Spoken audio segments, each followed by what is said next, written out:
Cool.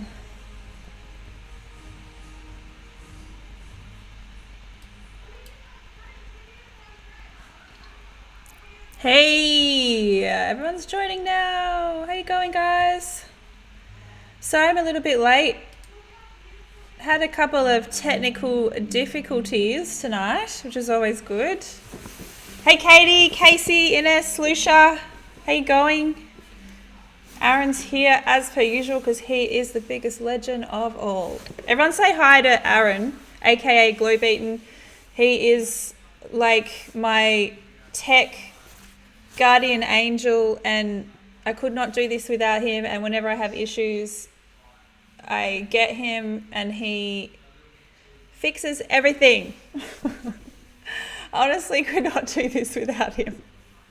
Such a legend. Hey Mecca, hey Kenzie, hey Anna. How's everyone going? Oh my god. Aaron's using the new emote that we have for the group, which is very exciting, which I'm going to talk about in a minute. Emotes, group emotes. Hey Britt. Hey Amberly, how you going? Asia, I love that makeup you did this week. I sent it to Jeremy, and Jeremy sent it to the people that made the painkiller video. So there you go. How cool is that?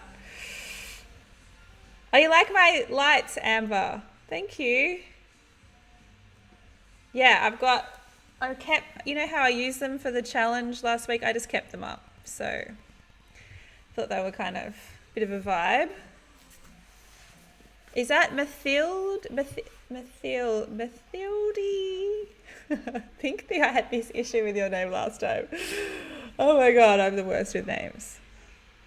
How's everyone feeling? It's been a good couple of days. I've been in a really good mood this week. In the last couple of days, it's been awesome. Some really cool things have happened. Got some great news, Twitch related news, which, like the jacket, Katie, thank you. Oh yeah, I've got my MGH earrings on tonight for the Twitch fam. Mathilde, is that how you say it? Earring goals. Yeah, you can get them. House of Dizzy, I'm repping them every week. So if you want them, you can buy custom earrings, which is really cool.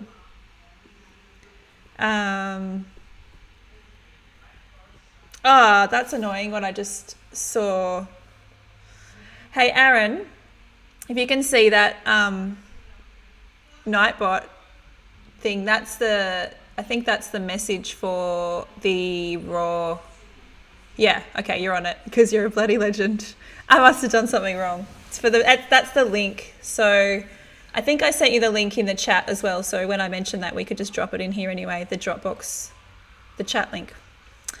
So as we were mentioning in previous streams, my collection of jackets is another one.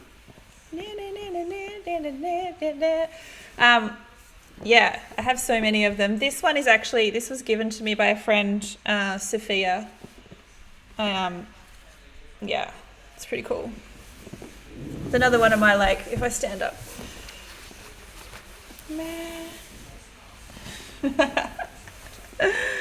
Thank you, Anna. I think it's cool too. I've got so much cool news to tell everybody tonight, plus a new challenge for everybody, which I hope everybody wants to join in on, which is really cool. But I didn't mention this last time, so I really want to mention it now. Sose Fuamoli is now following me. We've got Sose coming in for a chat soon as well, so she's just followed me, so that's legend. We need a fashion show, Katie. That was about as much of a fashion show as we'll get for tonight. I don't know where Jetta is. She's usually here. She must be downstairs. So, news. As I mentioned last week, thanks to all of you people, because you're friggin' amazing. I've made affiliate with Twitter, which is really, really exciting. And I did it really quickly because I've got such a beautiful, engaged audience that show up every week. And I'm so appreciative of all of you guys showing up and being consistent and engaging in the chat. So yes, I guess I'm officially on Twitch now, which is cool. So what it means is that basically it means that I'm open to having official subscribers, and which is really cool. So anyone can subscribe to my channel, which is like, I think it's like the base rate is like $4.99 a month. Doesn't change what you guys are doing if you're just following, that's totally fine. But every time, so each subscriber, you get certain things when you subscribe, and we're starting to set those out. So we're going to have like private Discord groups for those people. You'll be able to access special little emotes. So before Aaron put like a special little emote. The first one that we made up is this hilarious one that's me. It's a picture of me. But the more subscribers we get, the more little emotes we can get for the group. So there's like a bit of an incentive and community for us to subscribe. But I found out if you have Amazon Prime, which I know some of you do, definitely know that Asia has Amazon Prime because we've spoken about this before. But if you have Amazon Prime and you connect it to your Twitch, which you can do, you can link them, you get one free subscription per month. So you can totally just subscribe to my channel already if you have Amazon Prime. So definitely recommend you do that. You'll be able to get the little... Yes, you can. Look, Aaron's using them. It's me. I'm doing this. Actually, I think I've got these earrings on. I'm doing this. So it's really cool. And I guess the more subscribers we get as we go along and, build the community, we can get more little emotes. I definitely think that we need a Jeddah emote at one stage, to show love for when Jeddah's on this stream. But we can get a bunch of, we can build it. We can ask you guys what you want. And so that's going to be really fun as we build the community. So there's an incentive to subscribe, which is really cool. And there'll be as we go along, I'll start developing new incentives to why you might want to subscribe to the channel on an ongoing basis. And as per usual, you can also donate or you can just watch. It's all up to you. All of it is part of the community, and I'm just here engaging with you guys because I love it. So yeah, that's really exciting, and I'm stoked on that. So the other really big bit of news for this week is we have we spoke about this a few weeks ago, but doing a raw editing challenge. So I wanted to make it official. We do, Aaron's just dropped the link. So if you want to join this challenge, I've put, I think, five raw photos in a Dropbox, but you need to sign up to the Discord group to join this. So he's actually just popped the link so you can see the link. Discord's it takes you 2 minutes to join. But the reason that we need to do it in the Discord is that it's one spot where we can share all the photos. The photos that I've dropped in there, I can't have you sharing them publicly, but we can edit them, pop them in the group. Everyone can talk about them. We can discuss whose we like the best. We can give constructive criticism, all in this Discord group. So it's just, I guess, like another little forum for when I'm offline, when I'm not streaming, we can be constantly talking about all the edits that we do. So I popped 5 raw files. There's a couple of Rule. There's a couple of other bands that I've shot, and there's a portrait in there as well. So, and if you can't, I guess, read raw files, there's JPEGs in another folder as well. The other thing that somebody asked to do is if you want to drop your raw files in, I think it's called other people's raw files. If you want to drop your raw files and then let me edit, then that's another option as well. So that's all. If you join the Discord, go over, we'll have a little competition for the next week or so, and the winner will win a 1-hour mentorship with me or 1-hour folio review, whatever you think you'd get the most value out. So hopefully that all makes sense. please, there's a lot of talking there, so ask me if you have any questions. But it's I guess a chance for you to practice with some raw files that I guess I've shot. So, great lighting conditions, great cameras, just get to, practice with that. So that should be fun. Just let me know if you've got any questions. That was like a lot of words. So I want to introduce my very good friend, Sose. Yeah, Sose is in the building. What's going on? How you going? Pretty good. So Thank good. you for having me So, on your lovely little Twitch channel. I feel very honored. well, it's nice to see you because for those that don't know, we are very good friends. We used to do Yeah. a weekly radio show, hip hop radio show for ages. Lucia says, "What's up? Hey, Sos." What's up? Everyone's saying hi, which is good. Aaron keeps dropping this new emote. It's so funny. Can you see it in the chat? It's a little picture of me. Oh my god, it's so funny. I'm overdue, if I'm honest. You've been needing your own range of emotions. It's so true. So how have you been? Pretty good. I feel like I'm adapting possibly too well to ISO life. Yep. I was saying to somebody the other day, like, now that the work situation is kind of dried up for a lot of us, I feel like it's becoming easier to become complacent on not doing anything. Totally. Hey, Lucinda, how you going? Lucinda Goodwood's here as well. Right. Hayley. Yeah, so this week I think I've told you, like, this week is going to be my last week where I've got like a full week of work, which kind of sucks, but at the same time, I'm really trying to force myself to just try and keep hustling, but also try to keep mentally fit and also physically fit. Yeah. But, And so I guess for those who don't know what you do, you're a music journalist, writer, all-round legend. But do you want to give a bit of a background in what you do, kind of day to day, what your role is? yeah, so at the moment, I'm freelancing. So, well, I've been freelancing for the last few years, but at the moment, I'm dabbling in both doing writing for different artists and labels, and also doing a bit of artist publicity as well. So, servicing music to radio, generating online coverage for different artists, and just generally getting new music out there, because I feel like at the moment there are a lot of artists who are confused about whether it's the right time to be releasing music.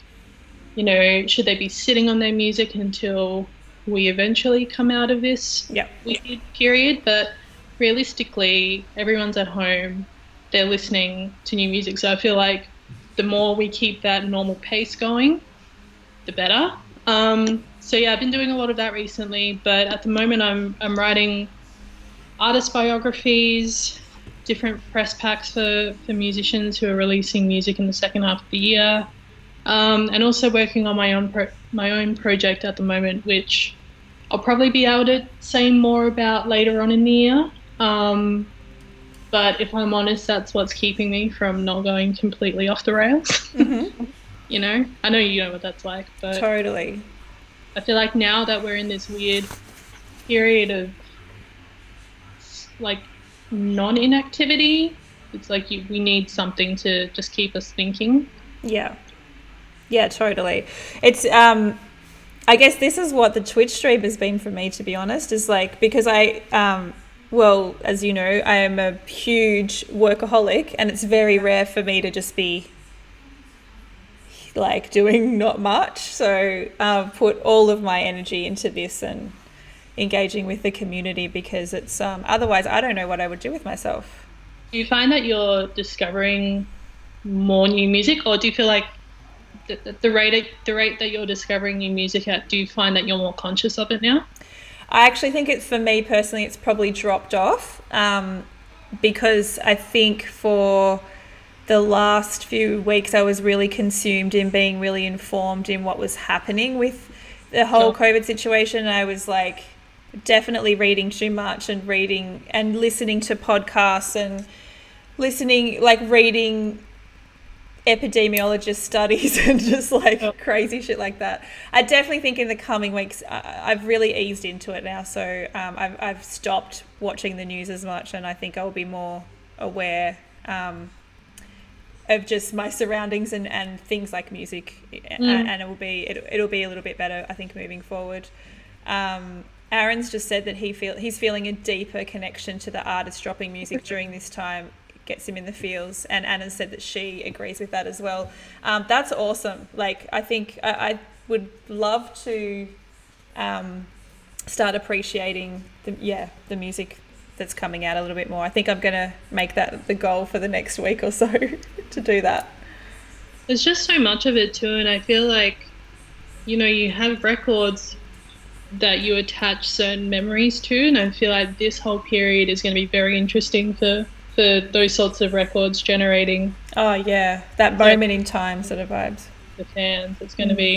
It'll be interesting to see how that feeling translates when we're able to go and see live shows again, you know? Yeah. Because everyone's going to have so much, hopefully, such a deeper emotional connection to that music, and when you're kind of bottling that up when you can't see it, because normally you'd have artists maybe release a single here or there, release an EP, and then you'll have like maybe 1 or 2 months to sit with that record, and then you go and see it live, and then all of that, I don't know, all of that connection you've had with the record in that time, you get to kind of purge that, and you get to share that experience with so many other people at the same time. But now we don't have that right now. So I'm going to be very interested to see what those initial live shows are going to be like. I feel like they're going to be really, really emotionally hectic. Oh, that's such a good point. I'm feeling it already. Like, I watched the Esteban Oriol documentary, that LA Originals one that I know you've seen as well, and I got really emotional when they were showing the scenes of the tour bus and all the stuff that happened when he was touring with a bunch of different bands in the 90s. But I was messaging Joel and I was like nearly crying, going, because they were doing tours of the tour bus and stuff, and they looked exactly like the tour bus we had in America and stuff, and I was just like, oh, it just really hit home that we were not going to be able to do that for a while, and we don't know when the next time that's going to be. And I just got really emotional because it's like probably been some of the best times of my life, and I don't know when that's going to be. But he actually put a really good spin on it. He's like, yeah, that's totally true, but he goes, I also feel it really lucky that we have experienced that, because like there's not that many people that have lived that, if that makes sense. Have that to compare to as well. Well, they don't have that feeling to fall back on, you Yeah. know? Yeah, I was kind of having a similar thing. Like, I was going through and backing up a hard drive the other week, and I was going through all these photos from when I was in Europe, probably about 3 or 4 years ago now. And I don't know, like, I don't feel like I was taking advantage of that time at the time, but now looking back on, the photos of being at festivals in Berlin and, just running a mark at live music gigs, you look back on it now and you're just like, fuck, like, was I doing enough back then? When, like, I know that, like you, we're working like 17, 18-hour days sometimes in these environments, but it's just such a weird thing now that we don't have that anymore. Yeah, do you think that, well, I know for a fact that we started to take it for granted. Like, it was just our lives and we just didn't appreciate like how special it is, like what we do. Yeah. Yeah, definitely. I mean, like, when you have the luxury of saying, oh, like, I really wish I could just have a night in, like, and not be at a gig. Or, if you're at a gig and even having the luxury of being like, oh, I've been here for maybe 45 minutes, I'm going to bounce. Because I'll be able to see that artist again in like 3 months, or even less if you're on the festival circuit in Australia, I feel like we definitely get complacent, but also at the same time, being creatives and also being, in parts of the industry where we are having to make our own bread essentially and do things ourselves, we're like always chasing for the next thing. Like it's never been stagnant. So yeah, Yeah, it's I'm like just yeah, taking it for granted, but also it's like everything's in flux so often it's you kind of don't realize you're doing it until now, I guess. like literally remembering times of us messaging each other. You know, we've got free tickets to some festival and like we're deciding. I remember quite recently we had to decide which gig. There was like 3 things on in one night. Drove home from a festival, went to another festival with Yeah. you. Then there was something else in between. Then we went to a fire benefit that night. Like, and we That just was didn't. FOMO, right? Yeah, so it was like That wasn't even that long ago. Oh my I God. came back from Unify, Yeah. drove back from Unify 2 hours, and then Jeddah. Jetta! Yeah, don't bark at me. Come here. Come here. My baby. Yeah, drove back for Unify. It was like 2 hours, and then yeah, drove to meet you. What did we do in between? We did. I thought we did something in between, and then we went to that fire benefit gig that was like Illy and Seth Century at the Corner Hotel. It was like Did something before that. I don't know. It was like so many things, but it was almost like annoying that we had to do so many things in one day. Like what would we would give to just do one of those things, and we had 3 things. You shoot like there was something like 3 or 4 benefit gigs at the corner, like consecutively. Like in the week, yeah, there was that one that I shot that was like Amity, Ocean Grove, and Was it Tonight Alive? Tonight No. Alive, yeah, and North Lane, all in one night. Yeah, I mean, like, yeah, I definitely feel like the pause is making me appreciate the stuff that I guess I'd started to take advantage of because had just become part of my life, you know, and now it's like that's not part of my life, and I'm really sad about it, which is annoying. Like I said, like when it comes back, I hope that when those opportunities come back, it's going to change the perspectives for a lot of people. And who knows, maybe we'll see gigs that are produced I'm not saying that they're not inventive now, but it might be making people think a bit differently about how they stage gigs, you know? What other ways they can incorporate the fan experience to Totally. be cool. Yeah. I totally feel that, which is, yeah, I mean, that's exciting, is like to see what the potential is after we come out of this. So fingers crossed it's positive and moving forward and we can still do the things that we love, you know? For sure. I want to take a bit of a pivot to because this group is very music photography related, and a lot of people are looking for advice on how to get in the industry. One thing for me, yes, like, for your expertise. God, I can't even speak. No, I mean, I guess I want to get your perspective on how important I guess photography is to, you know, especially when it comes to the publicity stuff and the writing stuff that you do. They kind of go hand in hand, which is to just get your perspective on how important it is, what makes a good photographer, like what do you look for when you're looking for people to work with, and yeah, just your experience with working with different people. You know, you can talk about how amazing I am and how much you love working with me. You've got to work up to that. Otherwise, it's going to be a very short stream. Yes. No. I feel like one of the biggest misconceptions that I've learned over the oh my god, hi. Baby, she's here. She wanted to say hello. No. Yeah, one of the big misconceptions I think people have sometimes is that, you know, music photography and music journalists are completely separate, or the music photography as an art and music journalism as an art are completely separate things. Yep. I find we go through a lot of the same issues. We go through a lot of the same hurdles to become established in our fields, and it's really hard to keep those footholds in the industry once you actually get them. In terms of coming across photographers, I've been lucky enough to work in a capacity where I can be facilitating opportunities for photographers, um, whether that be running a website or leading editorial teams. Yep. So being able to, and like also being able to do that while I was still relatively up and coming was really cool because I got to work with some really awesome music photographers who were also starting to come through at the same time. So, I look back on, 2009 or 2010, 2011, like the photographers who were just starting then, they're some of the best ones in the country right now.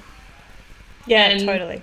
feel really lucky to have kind of come up at the same time as them because now in more recent years, when I've had the opportunity to do filmed interviews at different festivals, or if I've had the opportunity to bring different photographers onto projects I'm doing, like I know who to go to and I know who I can trust, and I know whose work will be delivered in a way that is individual to their style, but is also quite malleable to what I want out of it. And I feel like that's why we've always worked so well with each other. Yeah. Like I can't remember there being many times where where I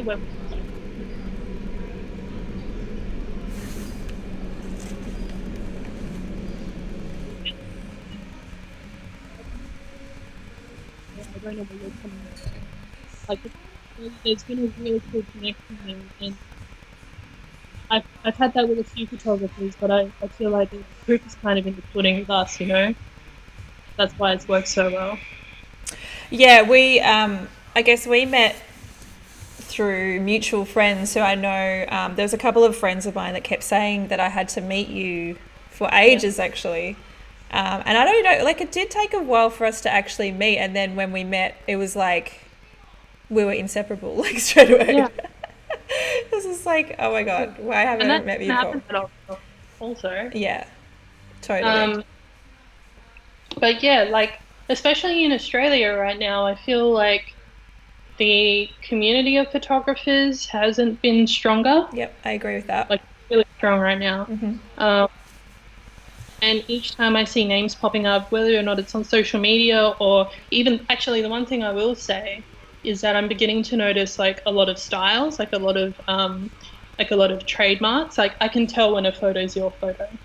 Or if I see a press shot that's been done by, anyone like Ian Laidlaw or like Daniel Bowd or Lisa or any of the cats, like I know that that's their style. Yeah. And I'm starting to notice that a lot more with the younger photographers who are doing their thing because those are the kids who are out at like every single fucking every single festival. So yep, it's really cool that I feel like those opportunities are becoming more well, there are more of them to begin with. Like I remember back when I first started, it was really hard to get passes to things without having either had a solid portfolio behind you or, whether there was always an expectation from a label or from an artist manager that you were going to be giving up way more than you needed to. Yep. Just for a free ticket to cover a show. And I'm not sure if that's the same with you guys, but I feel like I'm seeing a lot of new familiar faces at shows now, which is really cool. Yeah, no, I definitely think that's the same with photographers. Oh, the other thing is too, there's a lot of people, like a lot of photographers have found their way. The common story actually is that publications have wanted writers and then not been able to get a photographer, and then a writer has gone, oh, maybe I'll start shooting, and then found a little pathway that way, which is really cool. And then obviously there's people that have just naturally always been photographers that are doing their thing as well. So I just wanted to read out a couple of really great comments that we had in the chat thread. But Britt was just saying that she feels like Australian artists will have a bit more focus on them now because often there's been a lot of focus on international artists, and Australian artists can kind of get looked over. So now that all of this has happened, maybe we can focus on Australian artists. I think so. Like, if you've seen like those Isolate festival sets, that I think they're in like their 5th edition this weekend or something, which has been really great. That's been cool. We've seen different areas of the music sector like pledge X amount of money to local musicians, which is also awesome. I just think like I'm possibly more optimistic about things than I was when we weren't in isolation. Like, I found I was getting quite cynical about a lot of things. My only concern is, like, I hope that when this is all over, everyone from like the top down, from labels through to radio, through to festival bookers, I hope they're going to keep the same energy. Yep. You know what I mean? Yeah, totally. It's easy to put focus on Australian artists when we don't have the internationals coming. Yes. Which is what we should be doing. But in terms of like radio quotas playing specific, a certain quota of Australian music, like that shouldn't just be because they've, it's a time where there's a spotlight on our local community. Like, I really hope that this forces the hand kind of. So when we come out of it, we see the same sort of support given to artists who actually need it at home. Yep, totally. That's probably my big concern about this whole thing. But at the same time, it's a really cool time just to see musicians, especially Australian musicians, just connecting through these things, through these platforms. And in that, I feel like it's going to be a really cool and creative time for people to be working on stuff. Yes, totally. One thing that I've always tried to tell the group here is that relationships within the industry are really important, and probably more important in some aspects than your skill base, even though I think that, your skill base is really important. And I just think that there is a level of photography that I feel like everybody has. Like, you don't really see shit photographers. Like, everybody comes in at a pretty decent level now. So the one thing that I think is really missing from people that struggle, I think, to navigate their way is that relationship building. Can you talk a little bit about, I guess, how important that is? And because I think that it's, with what you do as well, it's the same thing. But, that whole, it's not what you know, it's who you know kind of thing is especially prevalent, in the music industry. Yeah, I feel like, especially here, we have so many incredibly talented creatives who are possibly missing out on getting their shine purely because they haven't had that in, or they haven't known that person who knows this person who can connect them with XYZ gigs. Which is a shame, but also there are so many opportunities in Australia to be getting those connections now. And as much as, I kind of wish there was more of a balance between the who you know and just your God-given talent. It took me a while to get to the point where I could accept that it was more about who you know. Because I'm like, hell no, I'm going to coast through on the back of my own hustle. Yeah, your amazing writing, and everyone's going to see it. But at the end of the day, I was just like, I do make a lot of my own opportunities and stuff, but people needed to know who I was at the same time. Like, I could sit in my room. I used to do this especially early on when I was super nervous about things and I didn't have that much experience, and I'd be thinking of ways that I could have a career in the music industry without having to talk to anybody. I didn't know how to deal with it. Like, I didn't want to deal with artists. I didn't want to have to interview artists in person. Like, I thought, I can probably get by as a music writer without having to actually deal with anybody. Yeah, totally. And I realized very quickly that I couldn't do that. But yeah, I feel like a lot of it stems from being confident in what you're doing and knowing that at the end of the day, you need to be your biggest champion of what you're doing. Because there are going to be a lot of people in the industry who will level an opinion of your work that is coming at a very objective point of view. Yeah. Oh my God. they haven't had to spend hours upon hours of editing things to a certain standard, uploading things, getting it rejected by management, going back to the drawing board. It's the same with writing. Yeah. Um, but at the end of the day, if you're really confident in your product, then that's going to shine in the way you project yourself, and that could be the thing that gets a label to be like, oh, I think I know. I think I may have seen Michelle at a gig, or Yep. been like, she's done this with that person. Maybe hit her up. Totally. Well, Anna's just dropped a great comment in, I think is one of the best things that I've read. It's almost, she's just written, it's almost more of who knows you than who you know. Like that Exactly. is so, so, so legit. It's, yeah. And to be honest, when I first started shooting, that was one of my biggest goals was like thinking about I need every person that I want to work with to know who I am. Like, how do I get to do this? And for me, it was actually going out and doing a project like Rise, where I was literally working one on one with all these people, so that like the entire hip hop industry knew who I was. Yeah. That was the kind of long and hard way of doing it, but doing a big project like that and then being able to produce something at the end of it that meant that the industry then knew who I was, Yeah. it was like it became a better business card, or it became a better selling point than anything really, was that I had this product to say this is what I've done, and then oh yeah, that's that chick that did that book. Yeah. That's a really great point, Anna. Really cool. Definitely.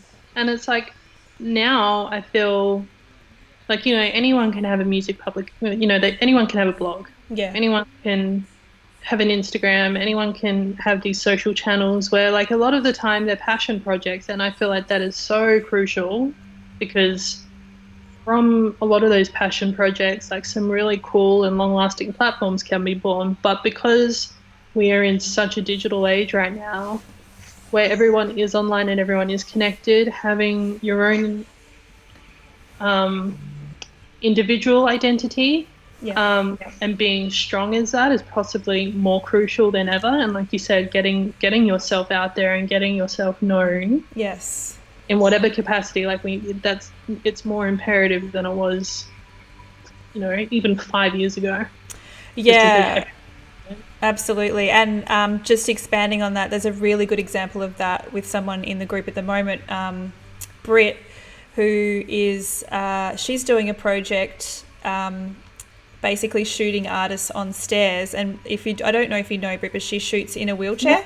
Yeah. So she's been shooting this project for a little while now, and it's so dope. And she's really not only showing that even the fact that she's in a wheelchair doesn't stop her from doing anything. And trust me when I say this, I've seen this girl crawl on the ground, upstairs, around barriers, like nothing stops her. So there's no excuses. If you want to be shooting, you can shoot. And she's incredibly inspiring, also an incredible photographer. But it shows, like, putting freaking security people in their places, and like Totally. most people wouldn't, because it's just like a lot of them are power tripping most of the time. But I've seen her do her work, and I'm like, dang. Like, yes. And I know that this project for her is going to be like Rise or Her Sound was for me. Sure. Is like, this is going to be the project that when it comes out, everyone is going to know who she is. And I'm so proud of her, the fact that she continues to do this, and I'm seeing the relationship that she's building at the moment. And Britt, I think you should drop your Instagram so people can follow you. If they don't know your work, drop your Instagram in the chat now as well, to see that it's like anything's possible. And she's really discovered a great way of working with a lot of artists so people know who she is, which I think is incredibly inspiring. So good on you, Britt. Little clap for you. Yay.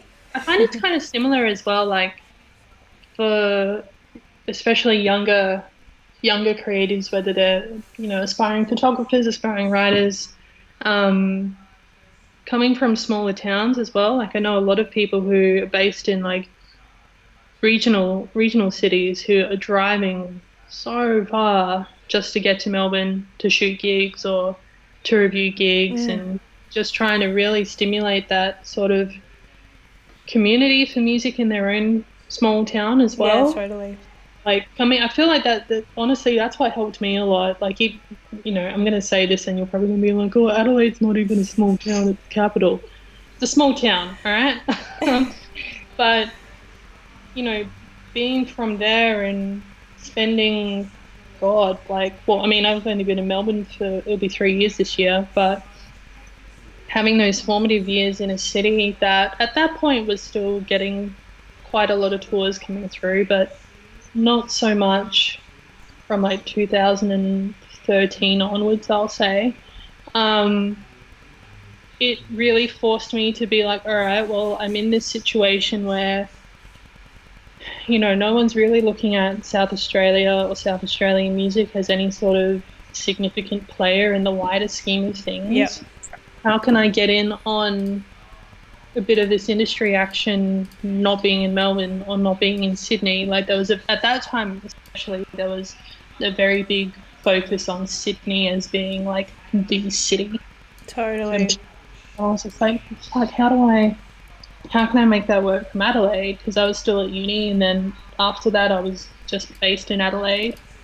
So I started writing for national publications and then I was in a fortunate position to be able to do quite a few overseas trips to South by Southwest and then to the Great Escape in the UK, where it was like you're in a unique position of being a pool of Australians in a massive global music pond. So I was able to like really cut my teeth amongst journalists and other creators and freelancers who've been doing it for a lot longer. But it also meant when I came back to Australia and back to Adelaide, people were like, oh, well, I think I've heard about this chick. Like, Yeah. who lives in Adelaide and then goes to South by for 2 years? Like, who does Who does that? Exactly. It has changed a lot now, but that mentality of being like, I'm not going to let my circumstances restrict me, that really helped. And I feel like a lot of people still deal with that now, whether or not it's financial restriction, geographical restriction, and like Yep, totally. You were just talking about some of your experiences like South by and places like that. Do you have any that really stand out or any stories with artists that you are able to share?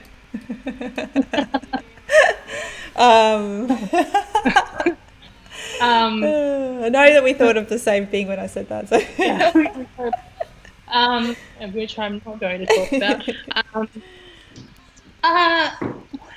I guess like the first year I did South by that was really defining because it was also the first time I'd been overseas, properly on my own. That was in 2014, and I learned a lot of lessons that trip. One, like I really got to know what my limit was in terms of how far I could physically push myself, because you're in a different time zone trying to create content for an Australian time zone, so it's completely, that's all messed up. But you're waking up at 9 o'clock in the morning, you're going to shows, you're having meetings, you're networking, and again getting yourself out there. And then you're at shows, like showcases would start from like say 1 p.m. in the afternoon, and you'd probably be getting back to your hotel at around 3 a.m. Not because you're partying, but because you're going from show to show to show. And then you're staying up to maybe about 5 or 6 a.m. because that's prime content time in Australia. So I'm typing interviews, I'm editing videos, we're uploading, we're exporting, if that all runs smoothly. Yeah. And when you're doing that for about 5 nights straight, you're a shell of a human. You begin to realize what part of it is worth it. Well, and I feel like that's another big thing. Like when you're creating content for an audience who might not have the time to sit down and read like a 3,000 word interview, yet you're spending 2 or 3 hours creating that. Is it worth it in the end? Like it's definitely worth it for you, but you've got to think of the audience you're creating for as well. So like I remember those early years we would do a lot of video content and it's like they're not getting any hits. because back then especially it was a music discovery festival. So it's like unless you have a really strong game plan going in, no one in Melbourne at 12 o'clock in the afternoon is going to care about some like new artist from fucking Oregon in the United States and no one in Australia has heard Yeah, of. totally. You know what I Yeah. mean? Yeah. Um, but that first year was a really cool year. I got to meet some people who have been some of my like strongest connections in the industry now. Um, Also, I found weirdly enough, like the Australians I've met over there who are from like different states back home, like because you're Mm. meeting them in such a different environment, away from all of the industry noise Yep. here, it proved to be a lot more fruitful Yep. coming back and keeping that going. And yeah, and you get to see like artists who were still breaking back then, who 12 to 16 months were playing Yeah. Splendor for the first time or whatever. And, when you get to interview those people for the first time, that's a really Mm. special thing because then they come to the country. If you are lucky enough to get a chance to chat with them again, you've already got that Yep. connection kind of thing. And I assume it's kind of the same, like some of the people you've shot overseas as Yep. well. Like you form that connection with them. And you have that here too. Yeah, But yeah, yeah. All the artists that you shoot the first time they come out here, and it's a tiny show versus when they, they notice your work early on or whatever. That's definitely happened quite a few times. I think the biggest memory that I have of us working together though was probably the first time we did Big Sound, and no, it was was that your big sound? sorry. Was that like your It was my first proper first big proper sound? Big Sound, and we went up when we were still with the publication you were working for at that time. But I remember, I guess the thing that really stood out is that I really saw your work ethic, and I know what my work ethic is like, and then I saw you, like we would be working all day and we'd have a little break, Mm. and then we'd be working all night going to all these shows, and then we would stay up to do, and you were writing and I was doing photos, and up until the very late hours, and it was just, I remember just being quite blown away, because it's actually, I find it quite rare to find someone that has that same work ethic. Yeah. There's a lot of people that want to take shortcuts or, want to go and party and stuff, but you were we were so similar in that. It was just like work, work, work, work, work, work, Mm. work, work, work. And I thought that we produced really great content because of it. Yeah. Um, Yeah, we did. And like I know people who are still using those photos you took. yeah, that's true. Yeah. Yeah. And again, that's thinking of creating content in a different way that isn't just music. I mean, it is music photography, but doing things like a portrait series that could stand alone with that Mm. artist. So they're feeling like they're getting quite a unique experience as well. They're not just being asked to have a photo taken at their Yeah. sound check or whatever. Like they're getting a considered interview coupled with an actual portrait Yeah. shoot that has a different look Yeah. to each other artist that we've covered, Yeah. And it's just, again, just thinking about things differently. It makes all the difference. Yeah. It But that big town was wild, crazy, though. yeah. They were all crazy, but Brit's just said that she finds that doing interviews is really great for building relationships with artists as well. Yeah. Yeah, and also too, once she opens up, about her story, there's that willingness to share, and it's very, it's pretty cool. Definitely. Yeah, I think that anytime that you can have that the slightly different bond with an artist, that's if they're doing a million different interviews or photo shoots, but you have a different connection, they're going to remember you. Yeah. And also, you don't know when in their cycle you're getting them. Yeah. Like, that's been something that, because I've had some really, some shiner interviews early on where I've caught an artist in a bad mood, and it's like they've thrown me off so much. This is, quite a bit early on, especially I've had some rappers who have just gone on the phone and they've just been horrible. Mm. And it throws you, especially if you're a fan of that musician. Yeah, totally. Really taints the whole experience. But then I had to rethink about it, and I'm like, okay, well, maybe I've gotten them at the end of a 2-hour block. Maybe the person who had them before me gave them a really shitty interview, and now they just don't want to deal with it. Yeah, So you gotta having that. Yeah. yeah, you've kind of got to take yourself out of the equation a bit. Yeah. Sometimes they are just crap people. And it's like, okay, well, it's not just me and that's fine. But I learned really quickly to be like, all right, well, how can I make this a good experience for the both of us? Which is why, like, and I'm not saying I don't research the artists before I meet them, because obviously you have to, but I like to keep things very conversational. And because I know in the back of my head I can work with that material, even if it takes me like an hour and a half to transcribe a 2 hour long conversation, there will be something there, and it'll be engaging for the reader as well, because you're thinking, all right, there are fans. Oftentimes, there are going to be a lot of fans who will know everything that there is to know about an artist. I know that you know that just from touring with Rule. Like you're preaching to a Yeah. dedicated fan base. So how do I produce something that's going to spark something new with them as Yeah. well? Yeah. That's going to interest them. Um, and that's why I love talking with musicians now. Some of them have become really good friends. Some of them I couldn't count the times I've interviewed them over the years, but you get that rapport happening with these artists where you make them feel comfortable.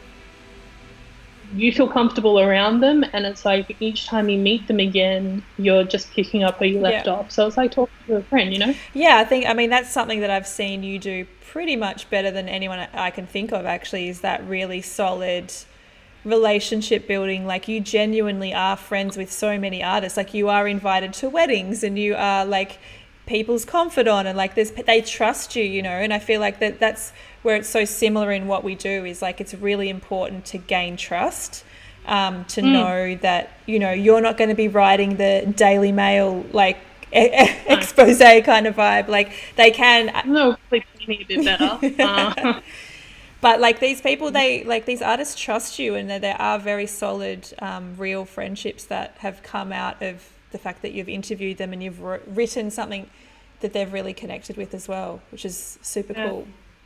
And you must find that with what you do as well. Like I've seen, like you can kind of, it's really cool with music photography in particular. Like you can almost track the evolution of an artist over different shoots over the years. Like I've seen like early shoots that you've done with Remy through to most recent, just candid ones where you've just been hanging out at your place, and you can just see that level of comfort that has existed between the two of you over the Yep. years. It's really spoken through your work and even through the studio stuff I've seen you do as well. Yeah, that's Because I imagine for musicians, a lot of artists, they don't, I know a lot of them don't like talking about themselves, much less being shot. Um, yep.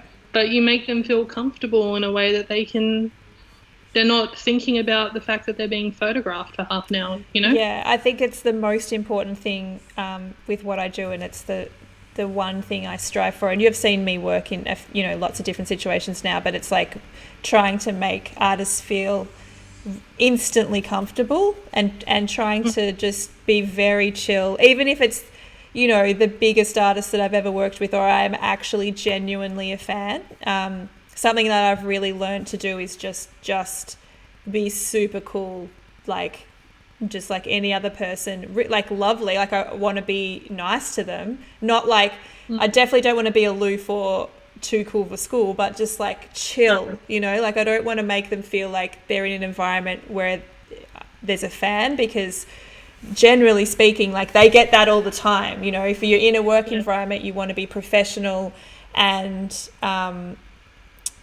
just chill and easy to work with, and just make people feel really comfortable, like you're just shooting with a friend. So that's, I guess, the one thing that I strive for. And I think I've often said that if I'm not friends with an artist by the end of a shoot, then I don't feel like I would have got the best out of them. So it's, I find it really important to build those really solid relationships and gain that trust very quickly. Do you find that how do you find shooting artists like on site, like doing the festival shoots compared to the studio ones? Because I know that, like for me initially, like doing on-site festivals, like interviews and stuff, where you've literally got maybe like 10 minutes with an artist.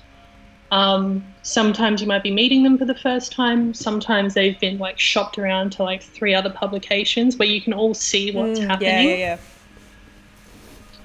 So it's weird. You have to like obviously get in and get the job done, but you want to still have that sort of connection with them. So it's not just like, okay, you sit here. I'm just going to take a couple of photos and then like move on. Like, Yeah, I how do actually you think in those situations, outdoors versus in studio where they know they're coming to you for a certain thing? yeah, it's funny because this interview is meant to be about you and you're interviewing me now. So, in those situations where it's like festivals or you don't have very much time with an artist, actually one of the biggest, I think the best things you can do is actually make it really quick because like they don't have a lot of time, and the fact that you're not taking a lot of their time and you get something really great can be the most memorable thing about you, if that makes sense. So kind of Yeah, like get in, get out, but make it really that's how quality. I approach it too. Yeah, Yeah, so just like you're not stuffing around. They don't want, especially on site at festivals, like they want to be hanging out backstage or whatever. So if you can make it really quick and easy, but still get a really great shot, I think that's going to lend itself to being the most memorable in that experience versus if you're in a studio and you actually have time to establish a relationship, and it's like a completely different kind of kettle of fish, you know? was there any like is there any particular artist who you remember having that kind of cool experience with? Because I think about some of the interviews I've done, I'm like, that was actually really cool because I had to wing it. Oh, God. Yeah, probably. I mean, there's been a few. I think the first time I shot ASAP Ferg, which I had 5 minutes to shoot the end of a claim interview in a hotel room, very like not very exciting, decor or anything. And I shot Yeah. it completely counterintuitively, but I had literally had 5 minutes and got some of. I mean, I've got photos on my wall downstairs. I love those photos so much. Um, but you're, in a high pressure situation where you have 5 minutes to get something that's going to be printed in a magazine. Mm. I thrive on those situations. Like it's like so nerve wracking, especially when you're meeting an artist like ASAP Ferg, who I absolutely love. You don't want to stuff it up. So No, I don't know. I live for those high pressure situations though. Like that's the shit. that was that was when was it? That was Run the Jewels for me. Yep. I thought you've told me about this interview before. Do you want to share a bit about it? Because I know it's a cool.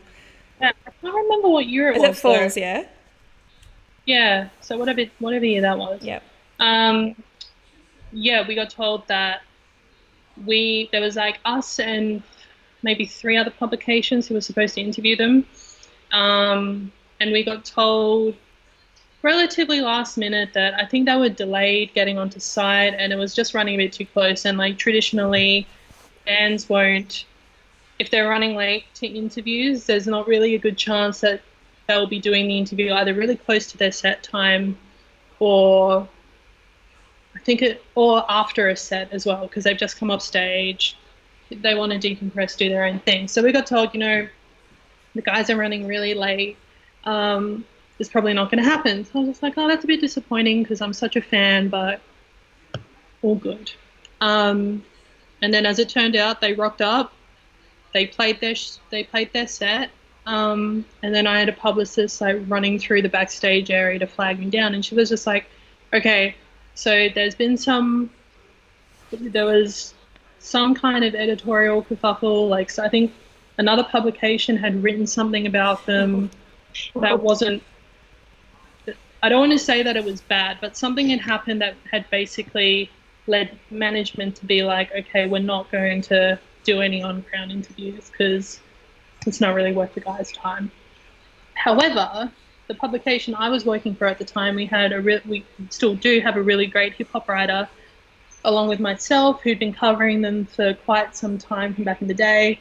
So they were like, we'll go with these people.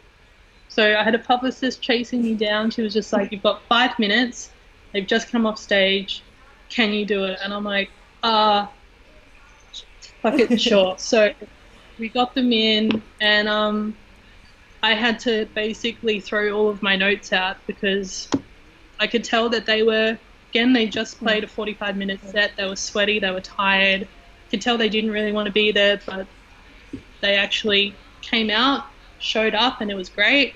And there's it's such an awkward photo of me and Killer Mike together because he's such a teddy bear, but I was just like, who is this massive mountain of a person? But again, it was like a situation where I really had to think on my feet. Yeah, totally. And yeah, you can either come away with it with a really like great experience that you then take into your other interviews, or you could do the Joey Badass interview I did that same year, the worst thing ever. So oh my God, it's so funny because I've had a small experience at doing that job when I was doing interviews at Unify a few years ago, and it is so scary, like, because I guess also too because I was completely out of my comfort zone that year. But when like artists clearly don't want to be there, like it's and I've had that experience not that often with the shoots that I've done. I've had a one that I've spoken about before with Gold Link, which was just like one of the weirdest experiences of my life. That's one where he didn't look at you. Say that again, sorry. That was when he didn't look at you at all, right? He didn't say hello. He didn't make eye contact. He didn't shake my hand. If I would say like, look at me, he wouldn't look at me. It was really like, and I just knew like within 5 minutes, I was like, well, this, he doesn't want to be here. So like, I'm not going to take up any more of his time because it's making me feel uncomfortable. I really feed off people's energy. So if you don't want to be there, like it really, really affects me. And I'll try and win you over for a, portion of time. But if it's not working, then it's like, well, there's no point in us like continuing. The thing is, I got killer shots. Like I got really, really great shots that are in my folio. But it also goes to show that sometimes you put in really high pressure situations with people that don't want to be there, and how you respond to that can really set you apart in terms of just being really cool and just playing it chill and going, look, what are you going to do? Try and get the most out of it and move on, I guess. Yeah. And I feel like that sort of attitude can really put you apart in terms of like how like their publicists will perceive you, and then or even how their managers will perceive you, and then that sticks in their head, so they'll come back if they do come back, or if you're in a position to do it again, they'll be like, okay, like she acted really well on her feet. Yeah, totally. Well, I always assume now, I don't take that stuff personally. Like I assume he was having a bad day, like probably got off a flight, couldn't be bothered. And now that I'm touring with an artist like consistently, I know how stressful those positions like to be in, like to get off a plane, you've just got an international flight, you have to go do media, like it's the last thing that you want to do. So like I completely understand why you would have felt like that. There's no animosity whatsoever. It was just super awkward to be in that position, to be like, oh, I'm working with someone who just doesn't want to be here right now and is not engaging at all. That just makes me feel awkward, but like I don't take it personally. I feel like that's probably something that I've had to tell like a lot of people who've come to me asking about like, why are certain bands really hard to deal with, and it's just like, okay, well, again, you've got to take yourself out of that situation. Totally. And it comes down to, again, like I said before, being confident in yourself and knowing that you're being professional, and also just thinking of the context of what you're in too, like I interviewed an artist on ground at a festival a few years ago who at the time was going through some pretty hectic personal issues. It wasn't public then, but I happened to get that person while all of this stuff was happening, and he didn't want to be there. And we got halfway, and it was a filmed interview as well, which made it even more obvious. And we got halfway through it, and I looked down at my notes and I'm like, I've got at least 5 more questions here, but he's not giving me anything. And I can tell that there's something wrong, but it's not what I'm doing. So I just, I kept it professional and kept it really short and sweet. And I was just like, well, thank you so much for your time. Best of luck for everything else you've got coming up this year. And he was short with me, but he came up to me later on during the festival and he actually sat me down and he was just like, look, I'm really sorry, but I've just been dealing with some stuff, but thank you for not dragging me through it like a lot of other people have. And I'm like, again, I can't take that Yeah. personally. So you just never Yeah. know. Yeah, I think being able to read people in those situations is such a good skill to have, to know that there's like, it sounds like a very similar situation where you're just like, okay, the vibe's off here. Like, I'm not gonna push this. Is like, not when, just leave it. Like, yeah, they're human. They're obviously going through something, so it's totally fine. Yeah, And sometimes I have bad days too. totally. We all do. Well, I don't have any other questions for you. I just wanted to know if anyone in the chat has anything else for Sose before we wrap it up. Um, give me some new music to listen to, because like I'm like off the radar at the moment. I want to write down a bunch of. Oh my God. Well, I told you before, but like listen to that new Yeah, Division that's record. like, it's literally number one on my list. Oh, Um, I love them I anyway. So listened to it on my walk yesterday. But that was actually a really nice surprise because I didn't realize they were releasing yeah, anything. I was yeah. just like, oh, there's a new album. Listen to that Is the one. collab with Snow Allegra, is that just a song? It's Yeah, just a cool, song. awesome. But the album's got like Popcorn on it as well, like Ty Dolla Sign. There's a whole bunch of people on there, but I just think their production is really Yeah, cool. I love those Um, guys. I'm like obsessed. So cool. yeah. Um, there's in, I hate that I'm into it. Like, you know when you like listen to a song on Spotify and you're just like, oh, like this is a Yeah, vibe. that happens to me all the time where I send you like super problematic songs. And not even that, like I was listening to a track that's on like the new DaBaby Oh yeah. album, and I was just, who is this person? And then I looked at it, I'm like, damn it. I've had this thing where I'm like, I refuse to get pulled into like, um, what are they called? Like is it the YBNs? Like young, the young Yeah, boys, probably. I feel like I'm too old to know, but just yeah. letters, all of the Yeah. babies, like the little babies, the I'm babies, obsessed with like, DaBaby I'm though. like, there's so much of that going on in my Yeah. life. But there's this new DaBaby album out. I think it's called something stupid, like Blame It on Baby. Yeah, it's got a Um, sick album cover, like super dope. yeah, DaBaby. I've been really into that I'm album. obsessed with DaBaby. Like there's something about his production. Actually, I sent it to Justin, our mutual friend of Sose and I's, and I was like, what is it about this? Justin. Yeah, as it's Sensible J Justin. And like if I'm sending him to Baby, you know what his face is going to be like. But I was like, I know you're going to hate this, but can you tell me, there's something about, there's these like, I don't know how to explain it. And Aaron, I'll talk to you about this so you can tell me what this means. But it's like, there's these like super low bass notes that are like kind of melodic, but they sit in the bass, and it just, I don't know, it's something, it's very, very specific to his music as well. So every DaBaby track has this, and I love it so much. Like, I'm obsessed with it. So yeah, big tick for me. So anyway, I have to listen to this new album. I've heard mixed reports, so I've heard that some people don't like it, but There's some tight joints on that yeah. one. Also, I've been really into the Free Nationals' latest album. Yeah. That's been really cool. And also, the Megan Thee Stallion EP that came out a few months ago. I've been getting back into that too. Cool. So there's a lot out there. I've just got to, I've got to continue to sift through. There's a couple of questions that have come through. Aaron's asked, what are some of your favourite publications to read, like, good music journalism from? Because we do struggle with that, like, it's all like short form clickbaity kind of, we see that a lot in Australia as well. Yeah. In Australia, definitely, there's a lot of those clickbaity type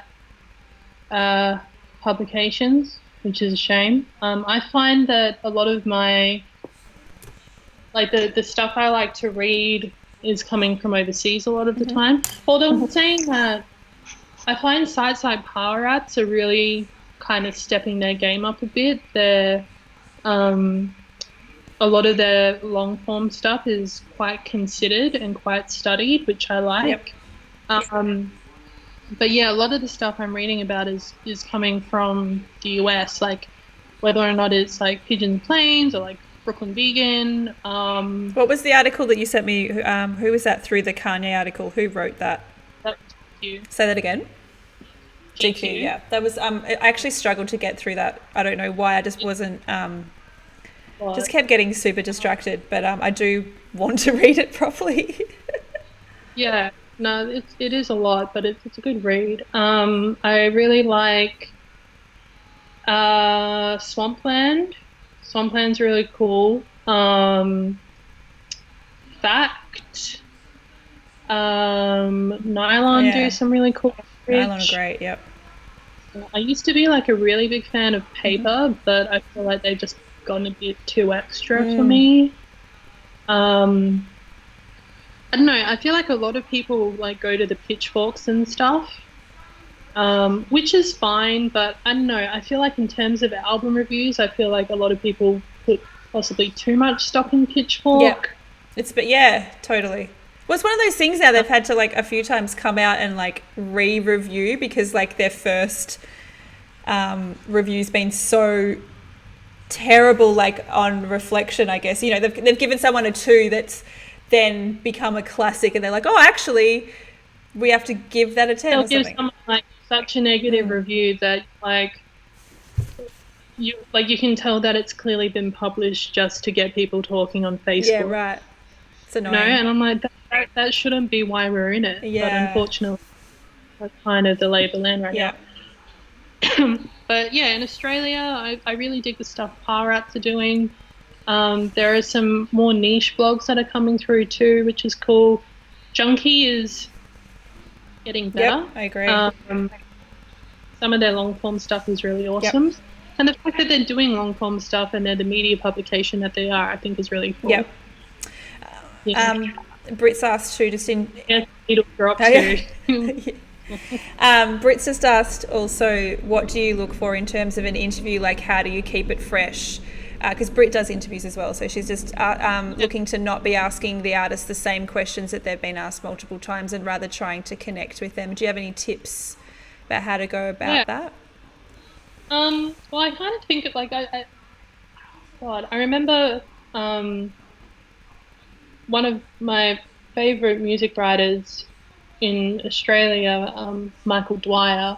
He's taught me a lot over the years. We did a panel at a festival, a writers' festival, quite a few years ago now, and he brought up a really good point. He said that a music journalist role is not to big note the artist, but it's to continue telling the story that they've started with their music. So we're there to kind of be a bit of a conduit. And that's something I've taken with me in a lot of especially the new stuff I'm working on. But I feel in terms of keeping things fresh, treat the interview as if you're reading it, which sounds weird, but it's like, if like take Rule for an example. There is so much information about him on the internet right now, and that has already been covered. But what would I want to know about that isn't That's there? such a good point. I think like we've joked about this, but every time he's interviewed, he gets asked the same questions like, so what was it like meeting Elton John? And you wrote your Yeah, first song when you were 12. Like this, like, okay, we know that now. Like, he's yeah. 17 now, like this, moving on, you know? Yeah. Like I think when I interviewed him a couple of years ago, um, he just he wasn't long back in the country. He'd flown in from somewhere, so I'm like, okay, he's probably, I know that he's taking time out to talk to me. So I was kind of like, there's this kid who's growing up under a spotlight that I sometimes think people of that age shouldn't be doing because I feel like the industry hasn't set up enough of a support system for young artists in that sense. But I went into it and I was just like, your social media following is massive now. Like when you're growing up in a social media age, if it gives you anxiety, like how do you deal with it? Because it can be really hard to switch off. And so that then opened up this whole avenue of just him like telling me like what he thinks about being online.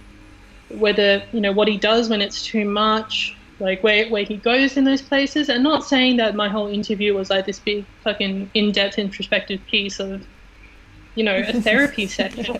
But from there, it was kind of like he would say, he said something about like how, how much his sisters and his parents keep him grounded. And I was like, okay, cool. So like when you're kicking around the house with your dad, like what are you listening to? You know what I mean? Like just, and then that follows into a new conversation. So it's like, I know I'm not going to get that stuff from like a Billboard interview. I'm not going to get that stuff from any other interview that needs to feel their traffic. Like I don't need to know about certain collaborations that you're working on because I already know about it. Yeah, exactly. It's such a good way of looking at it, and like literally just an angle that had never been asked before, like I think there's got to be, it's like an amount of emotional intelligence or empathy that comes with even wanting to ask questions like that. Do you know what I mean? Like you genuinely want to know the answers to those questions. Totally. And it's like there's something in asking those questions in a way that, you're not looking for a scandal. Totally. Yeah. Like I want to, I want to be able to talk to someone like Dave from Gang of Youths, like early on in their career, get them at that snapshot of where they are, and then make them feel comfortable for the next interview or for the next. And now it's like we're 5 years into a really tight friendship, and admittedly we both agreed that we can't interview, or I can't interview because it's just too much. But you get to that point where there is that level of comfort there where the artist knows that I'm not trying to put them on blast or anything. I'm just trying to get them into a position where they might look at being interviewed in a different way. Like for every 4 or 5 unresearched, shitty tabloid interviews, they might across 2 or 3 good ones where it's an actual nice chat. Yeah, just having just like ethics as well, good morals. Just being a good person in it. Well, we've said it so many times with nearly every person I've spoken to on the show is that like being a good person, a genuinely good person. I think people will remember that. People will remember that, absolutely. There's a couple of other recommendations that came through for people to listen to. Kenzie was saying artist called, I think it's Givian, an awesome R&B artist that her friend showed her, and she suggested that we check him out. Definitely will do that. Anna has suggested Tash. Tash is similar age to Rule. Her voice is killer. Yeah. Like Bono? Like just Tash, yeah. Yep. And I think, just goes by Tash. Her Insta is Tash Sings. There's some good recommendations there. That's awesome. Lucia said these streams have been helping her get so many new perspectives, really making me expand my mindset and see things in new ways. That's incredible to hear. Look, yeah, that's really awesome. That's like, I mean, what I'm really trying to do with all of these interviews is see different perspectives from all around the music industry. So not just music photographers, but people that we work with really closely on a daily basis, because we all are part of a big jigsaw piece, and all of the people that I get on are important at doing what they do, and important to us to know and to work with. So yeah. And again, like what we were saying right at the beginning, like I don't feel like any of these things are mutually exclusive from one another. Like they can't be. Yeah, absolutely. We all have to work really closely together. Brit's just saying that she did a phono with Dale from Ocean Grove, and he opened up about being a little bit deaf in one ear and how that impacts his voice, and how people have no idea. And then that's the reason why he only wears one ear monitor, because of it's useless in his damaged ear. That's good to know. Well, I'm really good friends with Dale, and I didn't even know that. So there you go. I've learned something about Dale today. I didn't know that he couldn't hear out of one ear. So that's really cool. And I like that as well, because I feel like if I can just like bring up one last piece, I feel like it's a sign of where you know your craft and you know yourself well enough to know where you might be in a position where you do have an artist who feels comfortable enough in opening up about some personal things what you decide to broadcast out of that. Yeah, totally. Like not making it this like tabloid kind of like there's a empathetic way to publish So certain details or deciding whether to not publish details as well. yeah, and I mean that could just come down to an artist being like, oh, I was in the studio with like this massive person just kicking it. If you know that that has been nowhere broadcast, like that hasn't even been shot on Yeah. Instagram or Yeah. anything, there's a sensitivity where you should have an instinct to be like, I might hold on to that because, that could be a thing that really fucks up a release plan. Totally. Yes, that's such a good Yeah, point. It's actually a really good point of just being when you have close relationships with artists.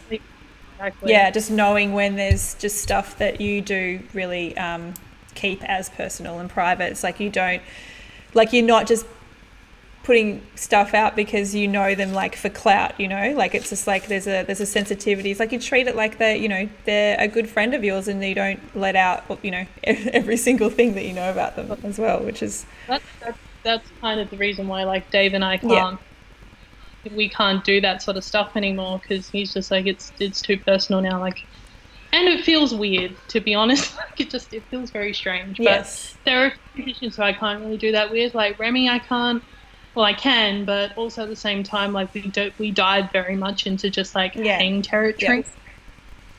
So even if it's not completely personal, I could come away from like a 2 hour chat and be like, I don't think I got anything. Yes.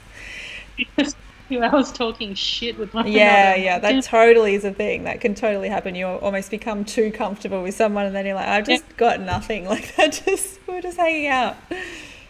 Yeah, But that's a big thing I find as well. Just you knowing when to use your initiative. yeah, On, totally. Well, that's a good spot to finish, I think. Thank you so much for coming in.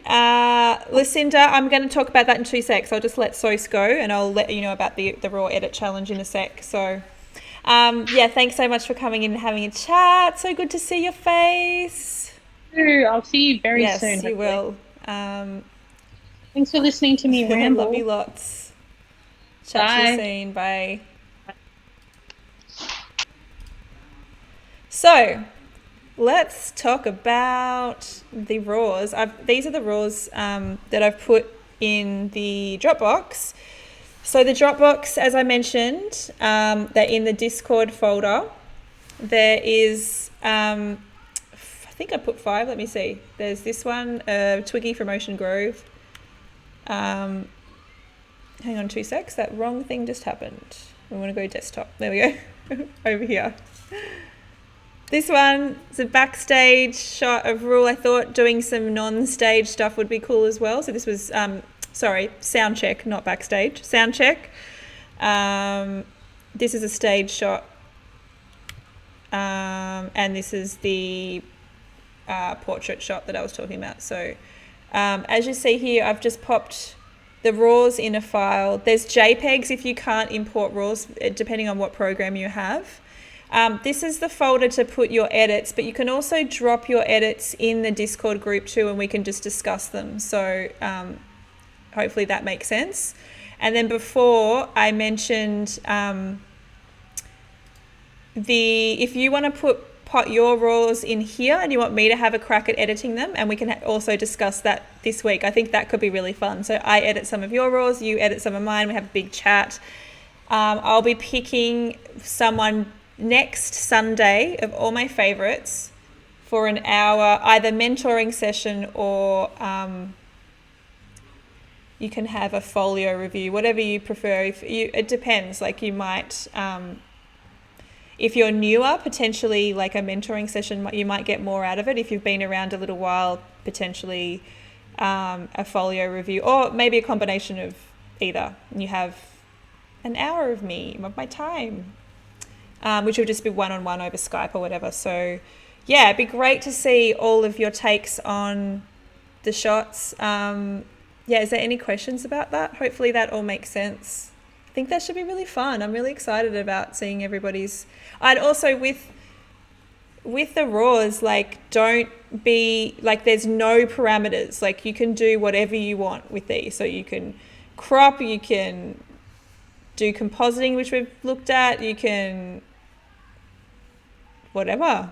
Whatever you want to do with them. Change everything about them. It's just a base for you to work with, I guess, so you know. Can we send in different takes? Absolutely. You don't have to, yes, absolutely. You don't have to, you can do 5 different edits of the same image. There's no limit. Go crazy. Like, use the week to get really experimental and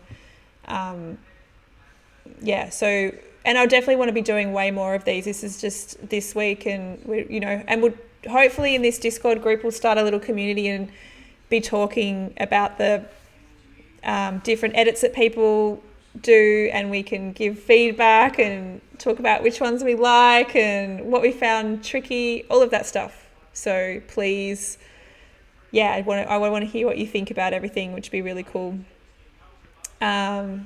Yes, Ines, super exciting. Lucia, very cool. Casey, I think it should be fun.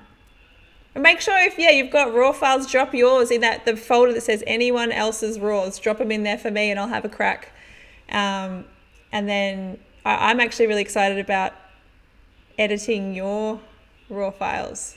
Give me some totally, I guess, because I shoot a certain way. I want to have a crack at someone else's shooting. So, Iona, scary but exciting. Oh, it's not scary. Is it scary? No, don't be scared. Just be like inspired to do something super cool. And it's like, also it's even though it is like essentially I'm picking a favorite to do something, like that's more just as an incentive for you guys to do the edits rather than a competition between everybody. I don't want you to see it as a competition, other than the fact that I'm trying to get you to do this, and there'll be one person that wins something, but you're all winners in my eyes because you're here. Amberly, do you mean about the ones that you drop in anyone else's raws? They can be whatever you like. I'll edit whatever. Totally fine. Guess you better write your cancer report. What does that mean, Britt? What's your cancer report? Katie, I'm not going to do an ISO photo challenge this week. I just want to do one thing to focus on. I guess this is the ISO photo challenge if you want. Yeah. So rather than having a specific one that's just an iPhone or whatever, it's I guess it's more of an editing ISO challenge rather than a photography ISO one. Pathophysiology, is that how you say it? Patho or pathophysiology assignment. When you said cancer report, I was like, what are you talking about, girl? Like, you're giving me a heart attack over here. What the hell? Hopefully that makes sense, Katie. This is the ISO challenge for this week. It's an editing challenge. We'll definitely do some more photo challenges as well. Hopefully everyone's still keen to do those. And so just to reiterate what I said at the start, just in case you weren't around, super cool that I'm an affiliate now, which means I can take subscriptions, which is super cool. Subscriptions mean lots of different things, and we're going to have different levels of subscription, so you get certain things out of a level. So if you subscribe, you get this, you definitely will get a private Discord chat just for subscribers, so that you'll be able to ask me questions offline for advice and mentorship a little bit more regularly. But there's other levels to that as well. One of them is the different emotes that I think Aaron's been dropping, which is cool, but there'll be lots of different ones as we progress and we have more subscribers, which is super cool. I've got some really exciting news about the Twitch channel, which I can't mention until tomorrow, so I'll actually be announcing it at some stage. It's super exciting. It's something that I can't talk about until tomorrow, but it's cool. Hopefully it means there'll be more eyes on the channel, and this community will be bigger and bigger, which is super cool. Thank you for all your time and for jumping in again. Really appreciate it. Hope you loved Sose's interview. She's such a legend. If you get a chance, check out, I think she dropped in, did she drop in a link? I thought she dropped in a link. Definitely follow her on Instagram, Sose Fuamoli. She didn't drop in a link. I should do that. Yeah, follow her on Instagram. We can't drop files in, might need to be a shared folder. Cool. Let me just check that now. Interesting. I can't drop files in.